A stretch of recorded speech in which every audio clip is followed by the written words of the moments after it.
बिस्मिल्लाहिर्रहमानिर्रहीम।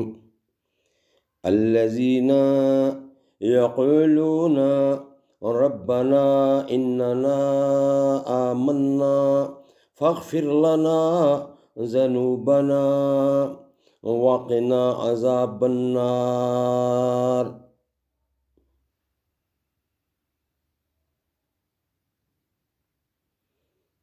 जो खुदा से इल्तिजा करते हैं कि ए परवरदिगार हम ईमान ले आए, सो हमको हमारे गुनाह मुआफ़ फरमा और दोज़ख के अज़ाब से महफूज रख। Those are the ones who say, Our Lord, surely we have believed, so forgive us our sins and save us from the punishment of the fire। Siddiq Akbar की है तू बेटी और रसूल अकबर है तेरे शौहर। ए अम्मी आयशा तेरे मुक़द्दर का ता क़यामत न कोई हमसर।